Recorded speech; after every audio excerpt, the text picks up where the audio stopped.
마디의 말보다도 한 곡의 음악이 훨씬 더 감동스러운 그런 때가 있는 것 같습니다.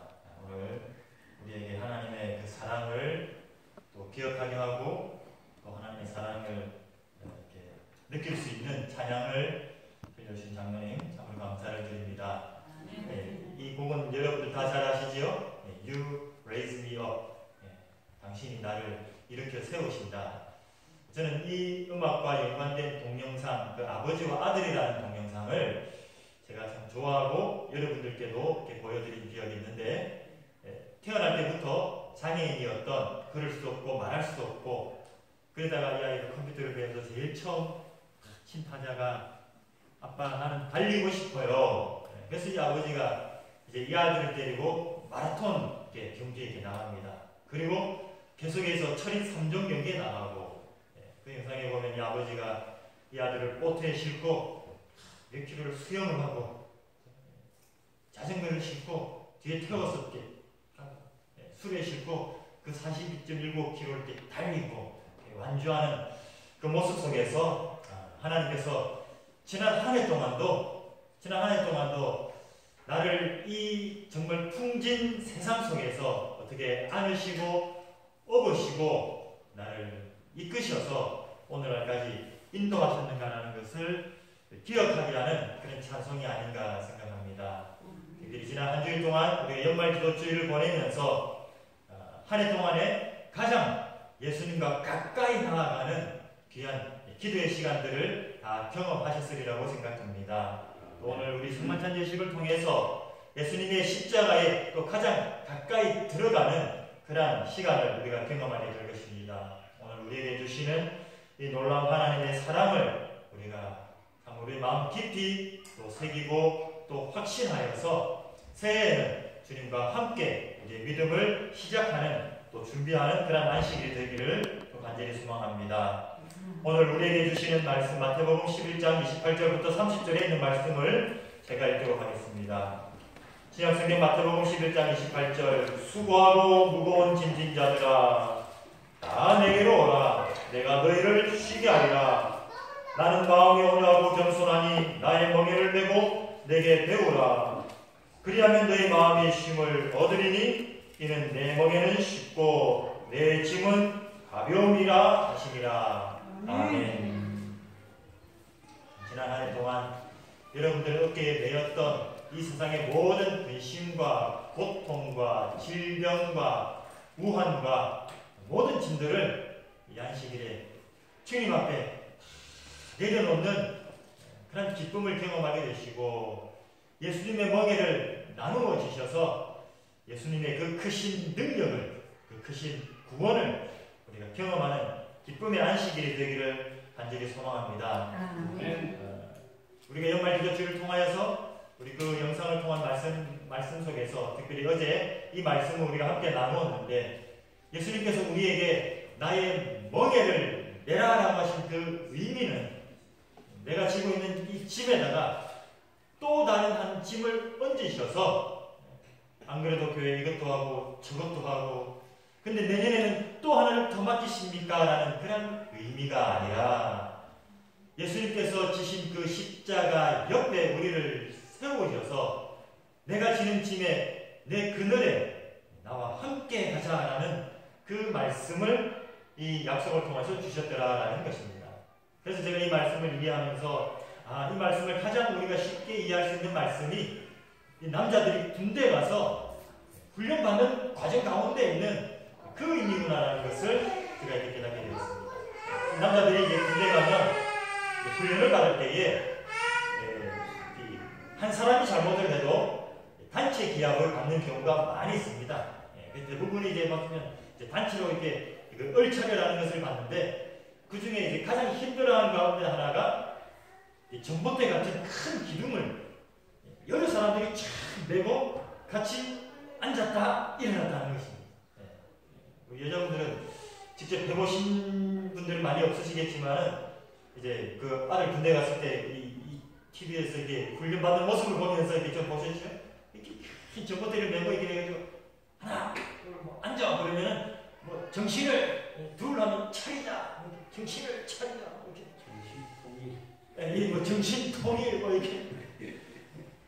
저도 이렇게 갔었는데 제 동기 중에 정말 키가 작은 친구가 있어요. 한 160 정도도 되지 않는 거예요. 근데 이 훈련을 받을 때 제 동기가 제일 좋아하는 훈련이 뭐냐면 그 훈련이에요. 저는 그 훈련 가운데 제일 힘든 훈련이 뭐냐면 그 훈련이에요. 왜냐면 이게 똑같이 이렇게 서 있으면은 이게 키가 들쑥날쑥 하다 보니까 키를 맞춰서 이렇게 하는 게 아니라 무작위로 이렇게 서는데 제일 많이 짊어지는 사람이 누구냐면 제일 키 큰 사람이에요. 제 동기는 뭐만 하면 돼? 손만 얹으면 돼, 손만 얹으면. 그래서 앉았다 일어났다 하는 힘만 하면 되지만 이 키 큰 친구들은 이 모든 짐을 다 감당해야 돼요. 얼마나 힘든지. 예수님께서 이 마태복음 11장 28절에서 내 멍에를 매라는 그 말씀이 이 말씀이더라라는 것입니다. 예수님께서 예수님의 멍에를 매시고 우리에게 뭐만 하라는 것입니까? 그 그늘에 들어와서 앉았다 일어났다는 신용만 하라는 것입니다. 그 손만 그냥 대고만 있으라는 것입니다. 그러면 예수님께서 우리의 모든 짐을 대신 져주셔서 우리가 하는 고민이나 우리가 하는 슬픔이나 우리가 하는 육체적인 고통까지도 예수님께서 대신 다 지시겠다는 그 귀한 약속을 우리에게 해주시고 있더라라는 것입니다. 성경에 보면 예수님께서 피곤하셨다라는 말씀이 요한복음 4장에 나오고 있어요. 요한복음 4장에서 예수님께서 이 예루살렘에서 갈릴리라는 곳으로 올라가셔야 되는데 꼭 반드시 이 사마리아라는 곳을 통과하셔야만 하셨다. 그래서 사마리아라는 곳을 통과하시기 위해서 가다가 12시에 이 정오의 우물가에 내리셔서 피곤하여 행로에 고나여 요한복음 4장 6절 말씀이죠. 앉아 계시는데 한 여인이 마침 물을 길러 오다가 예수님과 딱 만나는 장면이 이렇게 기록되고 있습니다. 근데 여러분 참 우연도 기가 막히게 타이밍도 절묘하게 예수님께서 새벽 6시 이전에 출발하셔서 예수님께서 출발하신 동네와 사마리아 우물가까지 거리는 빠른 걸음으로 걸어가도 6시간 이상 걸리는 거예요. 그래서 12시 정각에 그 여인과 딱 맞춰지기 위하여서 딱 가기 위해서는 적어도 새벽 6시 이전에 불이 나게 일어나서 그 아침 잠이 많은 제자들까지 깨워가지고 얘들아 일어나라 빨리 가야 된다. 빨리. 예수님 왜 그래서 그러십니까? 내가 오늘 급한 일이 있어 빨리 가야 돼. 걸음을 걸어가시는데도 얼마나 부지런히 걸어가셨는지 그냥 앞서 걸어가죠. 그런데 6시간 동안 정신없이 걸어가다가 예수님께서 피곤하셔서 마치 앉으셨어요. 그때 여인이 와서 물을 길는 장면을 보셨더라는 것입니다. 근데 성경은 요한은 예수님께서 그 우물가에 도착하시고 그 우물가에 앉으신 이유가 행로에 고나여 피곤하여 앉으셨다라고 기록을 하였는데 제가 이 마태복음 11장에 있는 예수님의 멍에의 말씀과 예수님께서 우리를 만나시기를 기뻐하시는 그 말씀을 이해하면서 예수님께서 피곤하신 것이 아니었겠구나라는 생각을 하게 되었습니다. 여러분 예수님께서 갈릴리라는 곳으로 아주 부인하게 부지런히 급한 일이 있으셔서 그냥 바쁘게 가다가 아침도 못 드시고 쉬지도 못하셔서 6시간 동안 그래서 피곤하셔서 그 우물에 앉으셨을까요? 아니면 피곤할 정도로 빨리 가셔가지고 그 우물에 딱 도착하시기 위하여서 피곤할 정도로 걸어가셨을까요? 너무 피곤하게 막 걸어가시다가 그냥 앉으셨을까요? 아니면 거기 앉으시려고 피곤할 정도로 가셨을까? 전자, 후자? 정답은 후자이지요.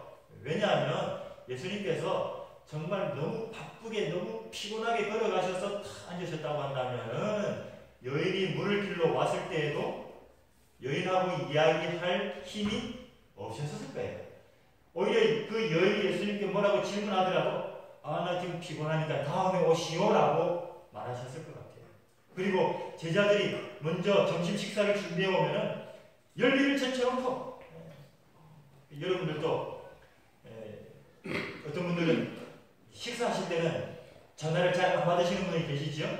예, 어떤 분들은 뭐 전화 오면 즉시로 이렇게 받으시는 분도 있지만 어떤 분들은 점심때나 이렇게 식사 시간에 전화하면 전화를 안 받으셔요. 그리고 전화하다가도 네, 지금 밥 먹는 중이니까 다음에 통화합시다. 이렇게 말씀하시는 분이 있어요. 근데 예수님께서는 6시간을 걸어오고 그 피곤한 가운데에서 시장하셔서 제자들이 밥을 가지고 오셔서 예수님 이거 먼저 드시고 하십시오라고 하셨을 때에도 뭐라고 하십니까? 아니야. 내가 더 급한 일이 있어. 밥 먹는 게 중요한 게 아니야. 그 여인과 말씀하시는 것에 너무 열중하시는 그 모습을 우리 요한복음 4장에서 보게 되는 것입니다. 그러면 예수님께서 피곤하셔서 그 앉으신 것이 아니라 그 여인을 만나기 위하여서 그곳에 피곤할 정도로 가셨다라는 것을 보게 됩니다. 그 갈릴리에 뭐 급한 일이 있으셨던 것 아니에요. 요한복음 4장에 보면 예수님께서 그 여인을 만나시고 잠깐 정말 이야기하고 나 볼 일 있으니까 갈게라고 말씀하지 아니하시고 그 사마리아에 이틀을 2일을 더 머무르시다가 가시는 장면이 기록되고 있습니다. 예수님이 새벽에 그렇게 일찍 서두르신 이유가 누구 만나시기 위해서요? 이 여인을 만나시기 위해서. 정말 육체적으로 필요할 정도로 바삐 오셨지만은 그러나 피곤이 싹 가실 정도로 이 여인을 만나는 것이 너무나도 좋았기 때문에 밥 먹는 것도 식사하시는 것도 잊어버릴 정도로. 제가 이 마음을 언제 좀 이해할 수 있었던가, 이 예수님의 마음을 조금 이해할 수 있었던 것이 제 경험 속에 찾아보니까는 이제 제가 목회를 처음 나오고 제가 이제 복학을 하고 제 아내를 제 대학에서 만났는데 이제 제가 이제 1년 선배였어요.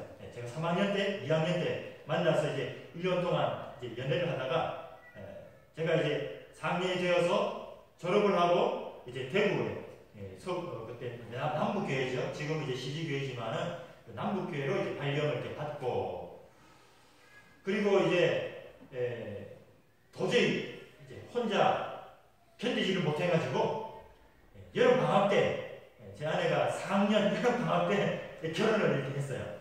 그래서 한 학기 동안 뭘 했냐면 주말 데이트를 했습니다. 주말 데이트를.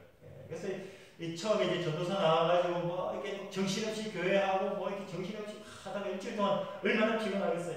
근데 이제 일주일에 한 번은 얼굴을 봐야 되겠다 싶어가지고 제 아내 이제 서울에서 학교를 다니고 저는 이렇게 대구에 있고 서울까지 일요일날 올라갔다가 내려오자니 너무 멀고 그래서 우리 중간에서 만나자.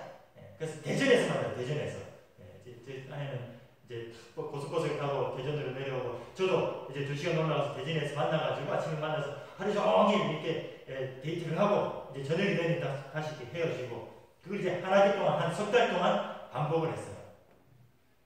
근데 제가 그 일요일날 12시쯤에 점심때 딱 만나가지고 제 아내에게 내가 지난 한 주일 동안 이 교회를 돌보느라고 너무 힘들었고 아침에 기차 타고 버스 타고 오느라는데 내가 너무 피곤하니까는 좀 가만히 있어 보라고 좀 옆에 좀 기다리라고 나를 귀찮게 하지 말라고 그렇게 말을 했을까요?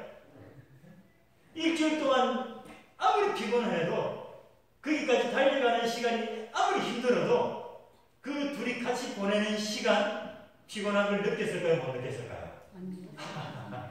그 하루의 시간이 얼마나 짧은지 그냥 보내다가 둘이 이렇게 손을 흔들며 헤어지는 게 얼마나 아쉬운지 피곤이 뭐 어디서 피곤해 일주일 동안 그 모든 힘든 일을 뭐 하기 위해서 꼭 일요일날 만나는 예수님께서 지금 이 사마리아 우물가의 여인을 만나시려고 하는 그 장면이 아마 그런 마음이 않으셨을까. 예수님께서 이 여인을 만나시기 위해서 이 여인을 만나서 그 여인이 짊어지고 있는 그 인생의 그 수많은 고초와 그 5명의 남자로부터 그렇게 버림을 받고 배신을 당하고 인생의 그 젊은 나이에 정말 인생의 모든 나락으로 떨어져 있는 이 여인에게 희망과 소망과 삶의 진정한 기쁨을 주시는 것이 얼마나 벅차고 기쁨이었을까. 예수님께서 그 만남을 위해서 그 6시간 동안 걸어가도 전혀 피곤치 아니하시는. 그래서 예수님께서 그 여인을 만나시고 진정한 생명수, 생수를 그에게 주시고 그 여인이 변화되는 모습을 통하여서 예수님의 멍에를 매는 것이 어떤 것인가라는 것을 보여주시더라는 것입니다. 그래서 예수님께서 이 멍에를 매라는 것을 오늘날 요즘 젊은 사람들의 용어로 좀 바꾸자고 한다면 아마 예수님께서 우리에게 이 프로포즈 하시는 것 같아요.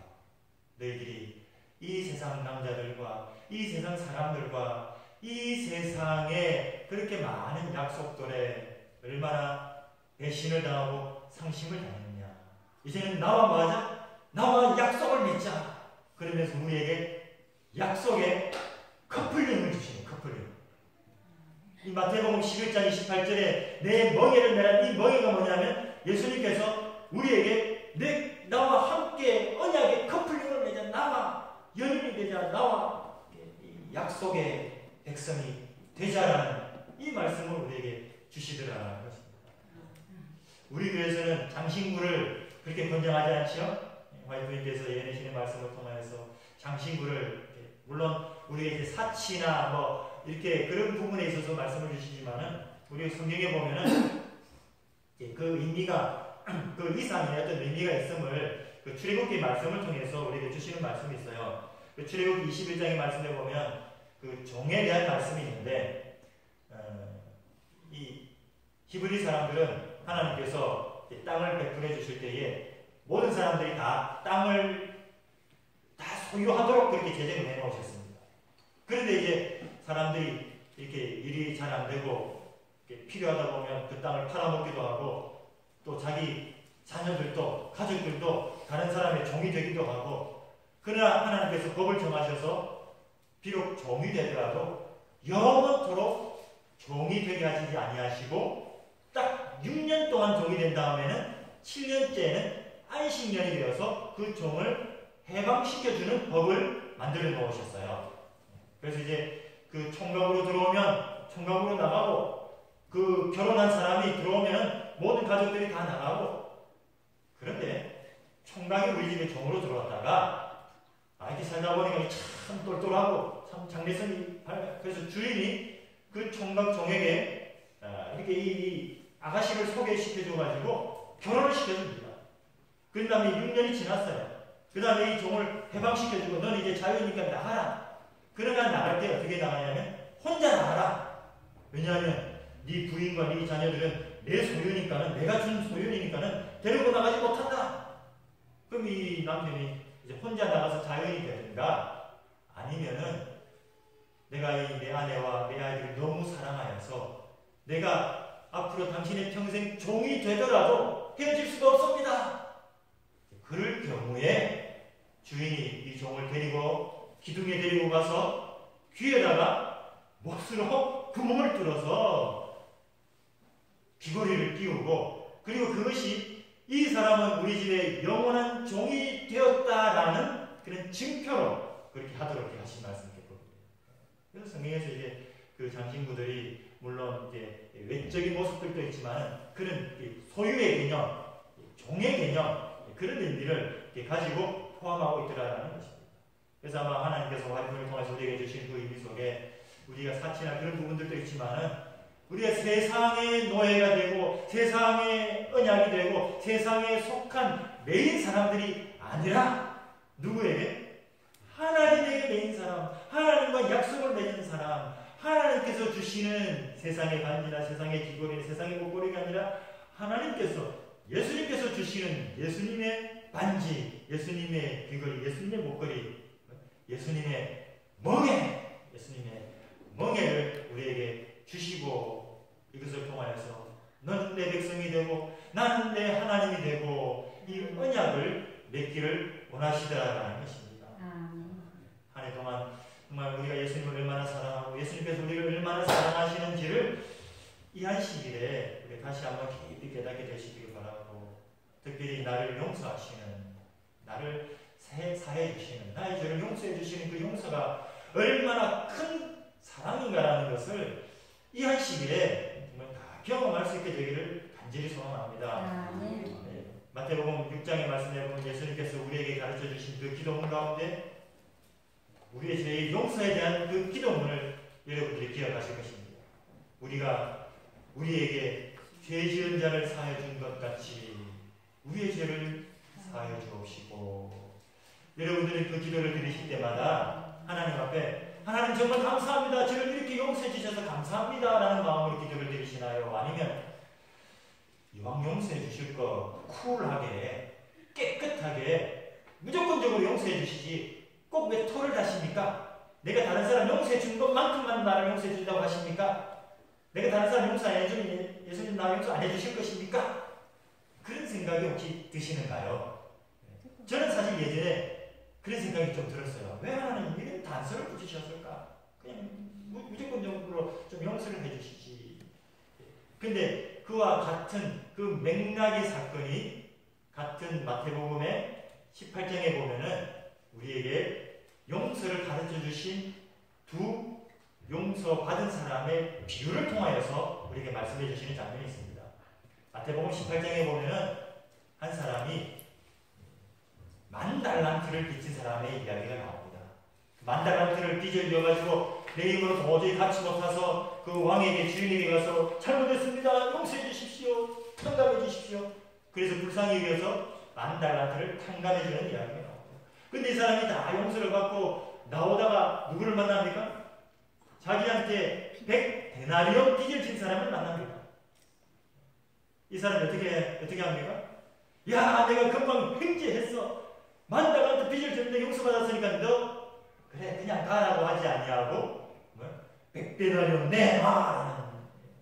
그러면서 예수님께서 우리가 다른 사람을 용서하지 못하면 우리가 받은 용서도 아무런 의미가 없다라는 그 말씀을 비유로 이렇게 말씀해 주셔요. 근데 예전에는 제가 그 돈의 개념이 좀 명확하지 않았을 때는 실감을 하지 못했는데 그 10,000달란트와 100데나리온을 오늘날 우리 돈으로 환산을 해보니까는 어마어마한 차이더라고요. 제가 저녁에 잠깐 말씀을 드릴 때 이 10,000달란트가 우리나라 돈으로 뭐 약 한 2천억 이렇게 했는데 한 달란트, 금 한 달란트가 오늘날 금이 가장 시세가 낮았다 해도 한 2억 정도가 갑니다. 2억 정도. 근데 10,000달란트면 2억 곱하기 만하면 얼마예요? 제가 2천억이면 2천억이 아니고 2조 원이에요. 2조 원. 여러분 혹시 여러분 평생에 빚을 2조 원 적으신 분이 혹시 계십니까? 아마 우리 장모님 사업하시면서도 그 정도 빚은 안 적으셨을 것 같아요. 아무리 많은 사람들도 그만큼의 빚을 진 사람은 없을 것 같아요. 그런데 성경에서 우리가 진 빚이 얼마냐면 그 정도의 빚을 우리가 진 그런 사람이라는 것은 우리가 하나님께 진 빚이 우리가 아무리 노력을 해도 절대로 갚을 수 없을 정도의 죄의 빚을 우리가 다 진 사람이라는 것을 우리에게 말씀해 주십니다. 근데 100데나리온 한 데나리온이 하루치 품삯이기 때문에 100데나리온은 100일치 약 뭐 오늘날로 치면은 한 1,000만 원, 800에서 1,000만 원 정도 사이의 빚. 2조 원의 빚을 내가 지금 탕감받고 왔는데 나한테 800만 원, 1,000만 원 빚진 사람 보고 뭐야? 내놔라 하는 거예요. 마태복음 6장에 우리가 우리에게 죄 지은 자를 사하여 준 것 같이 우리가 우리에게 한 그 정도의 빚을 용서를 해주게 될 때 하나님께서 우리에게 어떤 죄를 용서해 주신다는 겁니까? 2조 원어치의 용서를 해준다는 거죠. 제가 이제 차를 타고 가다가 운전을 했어요. 딱 서 있는데 갑자기 뒤에서 뭐 쿵 합니다. 돌아봤더니 언제 나왔는지도 모를 마티즈 그냥 다 그냥 굴러가는 것이 신기할 정도의 다 들들거리는 차가 와서 쿵 부딪혔어요. 보니까 제 차가 그렇게 기스를 가거나 흠이 간 것도 아니에요. 그래서 제가 아주 너그러운 마음으로 뭐 이 정도 괜찮습니다. 제가 다 수리하겠습니다. 그냥 가시오. 그 사람이 포막도 이렇게 갑니다. 다음날 제가 이렇게 운전을 하고 갑니다. 무슨 생각을 했는지 깜빡 졸았는지 브레이크를 잡고 있다고 했는데 그냥 차가 슬슬 들어가다 앞차를 쿵 박았어요. 근데 보니까 무슨 차예요? 람보르기니라고 여러분 혹시 들어보셨습니까? 잠깐만 해도 수억이 넘고 그 수리만만 해도 수억이 되는 그 차를 그냥 들이받았어요. 보니까 푹 들어가 있습니다. 근데 제가 나와서 아주 당당하게 그 사람에게 말하기를 내가 어제 내 차를 박은 그 마티즈 차주를 용서해 줬습니다. 그러니 당신도 나를 용서해 주십시오. 말이 됩니까? 안 됩니까? 말이 됩니까? 안 됩니까? 얼마나 뻔뻔하고 얼마나 어거지고 말이 되지도 않는 그런 기도를 예수님께서 우리 보고 말하는 것입니까? 하나님 것입니다. 우리가 하나님께 용서를 구할 때 하나님 저 좀 용서해 주십시오. 제 죄를 용서해 주십시오.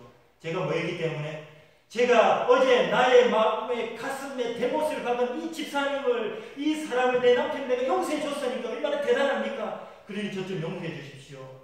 마치 뭐와 같아요? 내가 내 차를 박은 이 사람을 내가 참 아무것도 아니게 용서해 줬습니다. 그러니 당신 차 뭐 거기 뭐 람보르기니인지 뭔지 그 차 좀 박았다고 용서해 주시면 안 되겠습니까? 라고 우기는 것과 같은 그런 기도를 예수님께서 우리 보고 드리라는 것입니다. 내 죄가 얼마나 큰데 내가 하나님 앞에 용서받을 만한 그런 존재 가치도 없는 그런 존재지만은 우리에게 제가 살면서 참 하나님 앞에 드릴 것이라고는 제 속에 주머니 속에 꼬깃꼬깃 꺼내보니까 사탕 하나, 어제 먹던 껌 하나, 이것밖에 제가 없습니다. 제가 가진 것이라고는 2랩돈밖에 없습니다. 이거라도 주님께서 귀하게 보셔 주신다고 한다. 이것이라도 저를 긍휼히 보기 주신다고 한다면 저를 사여 주시옵소서. 이것이 예수님께서 우리를 용서해 주시는 그 용서라고 예수님의 기도 속에서 우리에게 가르쳐 주시고 있습니다.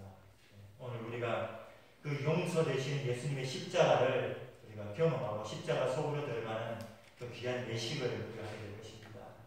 예수님께서 나를 위하여 흘리신 예수님의 몸과 예수님의 피는 우리가 예수님께 드린 것과 전혀 비교할 수 없는, 내가 예수님을 위해서 한 것과는 전혀 비교할 수 없는 것이지만 동일하게 여기고 동일하게 취급해 주시고, 제가 한 해 동안 주님 앞에 정말 2랩돈을 드린 이것을 예수님의 그 보혈과 같은 것으로 동급으로 여겨주시겠다라고 우리에게 제공해 주시고 있습니다. 정말 감동과 감격과 말할 수 없는 은혜로 예수님의 십자가를 우리의 삶 속에 다시 한번 경험하는 복된 안식일이 되기를 간절히 소망합니다. 붙드셔서 서로의 발을 씻기시면서 올해는 정말 내가 한 해 동안 꼭 용서를 구하고 싶은 분과 좀 세정 예식을 하면 더 좋지 않을까 생각합니다. 발을 씻기시면서 내 마음속에 있는 모든 그 사람에 대한 짐들을 다 쉽게 내리게 해주시고, 그리고 이 성찬 예식을 통해서 예수님 참 보잘것없는 저의 용서도 예수님께서 용서로 취급해 주시니 감사합니다. 예수님의 용서를 경험하는 그런 시간이 되기를 소망합니다. 제가 기도드리고 우리 예식에 가도록 하겠습니다.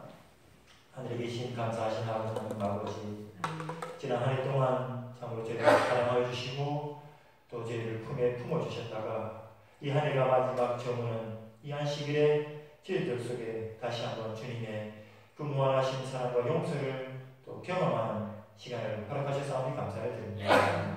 이제 저희들이 이 세종 예식과 또 성찬 예식을 시작하고자 하오니 여기 모일 수 있는 저희와 함께 하시고 이 예식에 함께하여 주시기를 예수님 이름으로 간절히 기도드려옵나이다. 아멘.